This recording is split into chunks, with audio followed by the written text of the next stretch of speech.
Let's get him! Alright, we're back. About to face the worst boss in Sonic history, the Egg Viper. The music has ramped up. It sounds so serious. And we are in a mysterious little base area, and he's got admittedly a pretty cool robot. But let me deconstruct this boss fight for you. So, we are less than a minute into the episode, less than 30 seconds into the episode. Yeah, homing attack didn't work right there. That's fucking great. Anyway, 30 seconds into the episode, he's already said, "Get a load of this" 3 times in the exact same voice clip. It's fucking awful, dude. So right here, he's shooting lasers at you. Just keep running back and forth. When he quits shooting, just switch directions, and then he'll open himself up right here. Give a little homing attack in, and hope it fucking hits. This boss fight is janky as shit, dude. Like, there's so many points where it like baits you into taking a hit, and then it doesn't work. Not what happened to me when I died, but like right here, you got that blinking light. You're like, oh, I can homing attack that, no problem. But if you do, you die. You gotta wait for him to extend his tail out like a dumbass, and then you homing attack all of them and hit him there, and you switch platforms. But he does have this attack that shoots out a big explosion radius, and if he hits you, you get severe knockback from it, and it knocks you off the level. So it's pretty much like, unless you get lucky, that right there is a one-hit kill pretty much. So my best advice to you for this boss fight, just be patient, because if you're not, he will fuck you. He will bend you over and wreck you. And it's not a good time. I don't recommend it. Even if you're into that, I don't recommend it because it's violent and not pleasurable. Okay. Alright, so we're gonna run away from it. You've gotta be fucking kidding me. Like, what are you supposed to do right there? And you've seen me play this game. I might not be the best, but I am not shit. I know the game. I know the mechanics. I mean, I'm actually pretty good at a few of the levels. And even, like, you know... my god. A final boss fight should test all the skills that you have learned up to that point. And this final boss does an absolute terrible job of that. Like, in a Mario game, the bosses throw out a bunch of, you know, projectiles or attacks that make you use platforming mechanics that you have previously learned through gameplay. And, you know, like Banjo-Kazooie does bosses better. Pretty much any other 3D platformer, or 2D platformer for that matter, does boss fights better than this pathetic excuse for a final boss of Sonic's story. Luckily for us, it is not something that we have to worry about with any other character. So, that's good. What sucks is, we still have like 6 more hits until we can be done with this. Sorry for being negative, too. I generally do like to be upbeat on this channel. You know, I'll drop a couple swears, a couple big boy words. Often. Yeah, more often than I would like, which I do plan on working on. But, dude, this just sucks. Plain and simple. It brings out the worst in me. But hey, I'm gonna help you through it. If you're watching this as a walkthrough, I will hopefully give you some tips that can help you finish it off. So we'll keep doing the same thing for this hit. And now this is where he comes in, and I'm gonna take it. I'm just gonna let him keep going. That's fine. I think I'll be good. Yeah, here we go. So I guess just take the hit right there in the middle of the level safely, and you'll be okay. Now I'm gonna save these rings on the end. Whenever you're fighting a final Sonic boss, this extends across the entire series, and there's a pool of rings available. Hang on to, you know, just grab a couple and hang on. There we go, nice. Yeah, jump on that platform and hit him. But hang on to like a couple rings and leave the rest. because you do not want to gather up all the rings, lose them, and then not be able to get them back. Okay, here we go.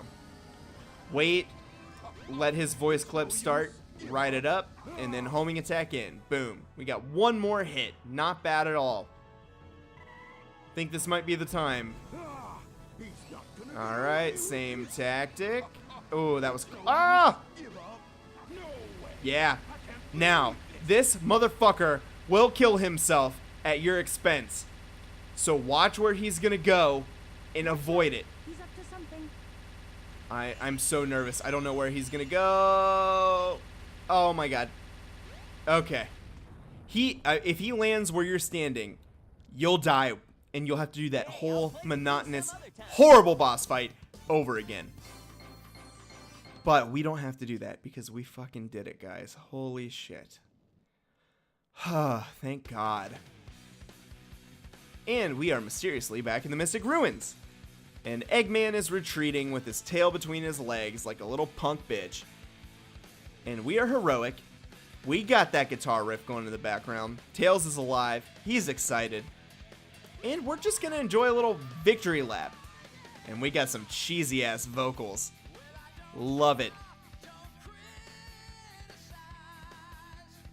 Now this is actually pretty cool because in the original Sonic games for the Genesis, once you beat the game, you would get a little sequence with Sonic and Tails running, and he would jump down at the screen and have a little action pose. And that's totally what they tried to emulate right here. Doesn't look as cool, but I love it. It's very nostalgic. And that is it, my friends. Sonic's story is done. So yeah, like I said, I started this series like, hey, yeah, I'm going to show everybody why Sonic Adventure is fucking awesome. And while I still maintain that this game is fucking awesome, playing through the story, which is something that I haven't done in a few years, can be a little bit of a drain. But as I have had linked through this entire series, and I will continue to have with more characters, that link for better SADX is in the description down below. There is a mod that comes natively that you can check in the code section on your setup that lets you skip the cutscenes and not even have to worry about it. Or if you want to experience the story for yourself, I'm not going to try to turn you off because, you know, this is like my fucking 10th playthrough of the story mode over the years. So, you know, I'm used to it. There's no story to discover. And you might have a good time yourself. Just give it a shot. With the cutscenes, without it, whatever. Just play the action stages as Sonic, and I guarantee you it'll be worth like the, what, $8 this game is on Steam right now? Who knows? Or if you just watched it and had a good time, hit me up in those comments and let me know what you thought. Because, man, this game is really special to me personally.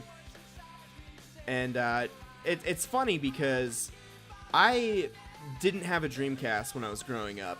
I played it, well, the first 3D Sonic game I ever played was Sonic Adventure 2 Battle on GameCube when that came out, like the day it came out.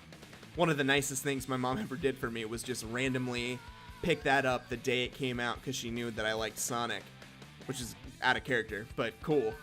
And yeah, man, I played the shit out of it. And then Sonic Adventure DX came out about, I don't know, a year or two later. And at that point, I am well into, like, being a teenager and shit like that. And I was too cool for Sonic at that point. So I ended up renting it from Blockbuster over the weekend. And I didn't let any of my friends know that I had it or anything like that. And I just destroyed this game. Everybody's story, everything. And then I returned it, and that was that. And I always had fond memories of it. And when it came out on Xbox Live Arcade, I bought it, and the rest is history. And that's really what got me into, you know, learning these games, and later on in Sonic Adventure 2 trying to get A ranks and A ranking everything and speed running and shit like that. Which, you know, on the Xbox leaderboards before they got hacked, I got some good times. but I had no idea what like the speedrunning scene was. And once people like beat my scores, I was just like, you know, whatever. And I went on to like the next game that came out. And years later, I come to find that speedrunning is like this huge community and shit, which I found through the Summoning Salt videos. Mentioned a couple times on the channel, but like, if you don't know Summoning Salt and you like, you know, high level gameplay, watch Summoning Salt's World Record Progression series. He like details everything about the beginnings of like learning the game, and then the battles between people that get certain records. He actually released one on Mario Kart Wii today, which I am about to go enjoy with some food, and that's gonna be a great time. But yeah, check it out. Summoning Salt, one of the best YouTubers that came out of nowhere with just high quality content right out the gate. But anyway, how about that credit tangent? Hopefully you stuck around. This felt like getting into a podcast mode. I actually like that. I would love to have a podcast. I can talk about shit for days. But there we are, Finn. Look at Sonic. That looks so cool on Emerald Coast with the sunglasses, just chilling out. Great shit. But alright, time to wrap it up.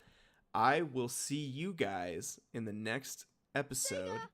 Not sure if it's going to be Sonic Adventure or not, but eventually we will be back with Tails' story, which shines a different perspective on the whole thing. We get to see some things that we didn't see before and fill some blanks in the whole overarching story. So I hope you tune in for that. Let me know in the comments. You excited? Do you want to see more Sonic Adventure? Do you want any other game requests? Let me know, and I will try my best to make that happen for you. So, as always, take care. Thanks for watching, and we will catch you in the next episode. If you're enjoying the series, please subscribe. Got plenty of content coming out twice a day, Monday through Friday, and hey, I've got some great Super Smash Bros. Content up here for you to watch too. So thanks for watching, and take care.